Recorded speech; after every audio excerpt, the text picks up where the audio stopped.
Have you or someone you know been laid off, downsized, or flat out fired? If so, then you know the toll it can take on you financially as well as emotionally.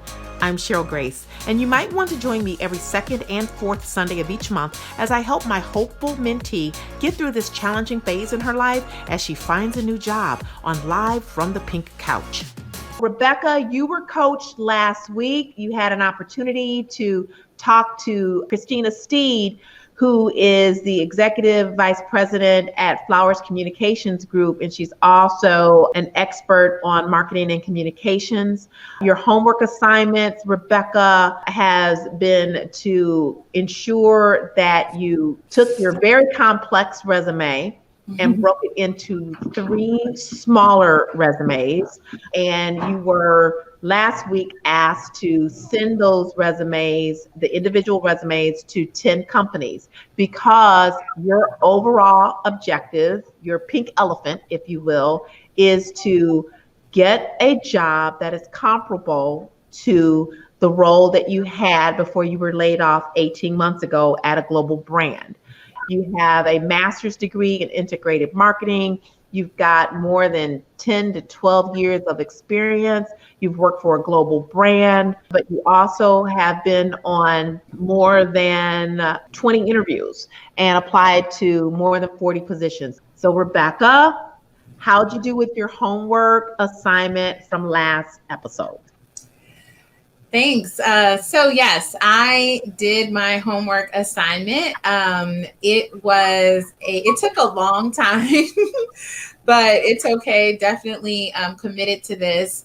I changed my resume to 3 different resumes. So I put it into 3 different buckets of the areas that I feel are my strong set. And those are social media and digital content creation and marketing, as well as diversity and inclusion and experiential marketing. So those are my 3 strengths. And I changed my resume to reflect those 3 strengths. Honestly, I will tell you, Cheryl, and be transparent, it was hard because I just felt like I was letting a piece of myself go on each resume because you want to make sure that you are exemplifying, I want to make sure I'm exemplifying who I am. And I don't necessarily want to leave everything out. Right. But the other part of that too, I was able to take a look at what was the most important, also listening to you and Christina, making sure some of myself came out more, and also making sure that I have some metrics that are very trackable and that can really showcase the success of what I've done. And then so which companies did you send it out to? I'm interested in knowing. Yeah, so the next part of that was to send it out to 10 different companies. So I sent it to 10 different companies, and I even at some companies applied to more than one job. So trying to cover all bases. I did hear back from some companies right off the bat, and then I'm still waiting to hear from some of those other companies. So when you heard back, was it like, hey, we'd like to do an interview? What did you hear back? So it was, we've decided not to move forward with your resume. Okay. And it might be, I don't know, it might be a location or a search word or one of those keyword searches that might throw my resume out. And I'm not sure if companies are still doing that, checking to see your location. But I don't feel that I need to omit my location because that's just something that I want to put out there right off the bat. I don't want to withhold information that I'm in another location when I'm applying. I just think that that's not necessary. But I don't know. I know a while back that was a thing, like, well, we won't look at locations and that sort of thing because people don't want to. Sometimes companies don't want to pay for a relocation or anything like that, or they're looking for talent that is in the current location of where the job is. So I think you kind of alluded to the fact that this was hard, and I get it. that you want to share all of your fabulosity because you are fabulous. But one of the pink couch tips that we shared, I think, last episode that I think is worth repeating is that resumes are meant to be used as calling cards to get your foot in the door. And they should tell a story, a beginning, a middle, and the current ending, right? Because that ending is going to change once you get this job. So don't repeat parts of the story unless it sheds additional light on a skill set or highlights accomplishments that you're really proud of. And so I did go through your resume and again with the revised versions, and I took a look at it, and they are much more succinct. I also think that some of the information that Christina shared with you last week about ensuring that you are positioning yourself as a unique selling proposition, that your unique story is really very important. But I want to also caution that you don't use the first person narrative in your resume, because resumes generally historically are third person. So I put that back over to you. I don't know if you got it when I did over to you. So how do you feel about that? I looked at it and I feel I see what you guys are saying, but I honestly still feel that there's a lot that is missing. And so I just felt like I felt like pieces of my story weren't there, because it is shorter. It definitely is more succinct, but it just felt like incomplete to me. I get that. But again, it's a calling card.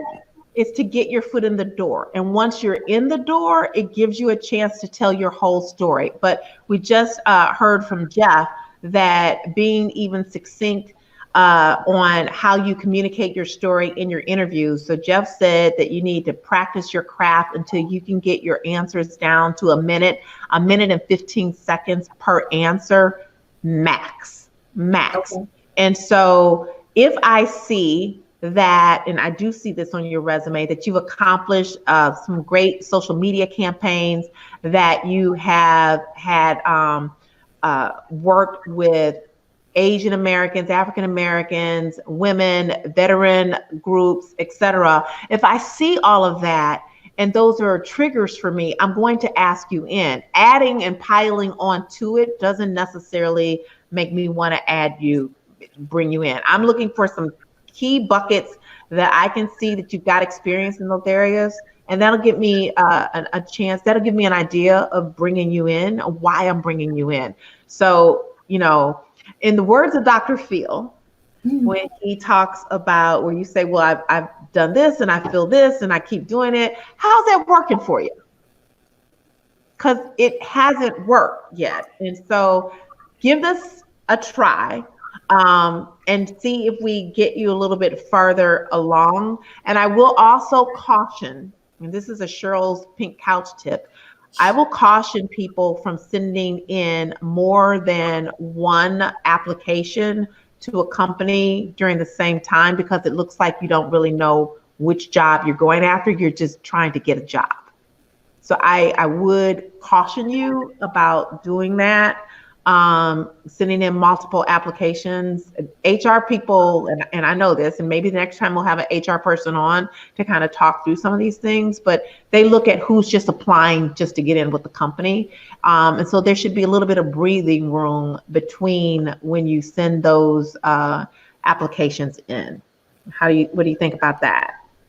Yes, I think that is the norm. But there was one particular company that I had a personal reference that got me in the door. And so, the instructions were, you can apply to multiple jobs for the next 30 days.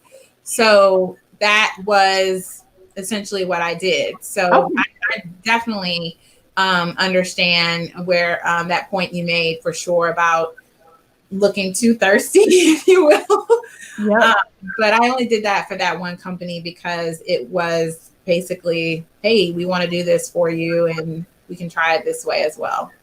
Okay, great. What do you think your homework assignment should be next?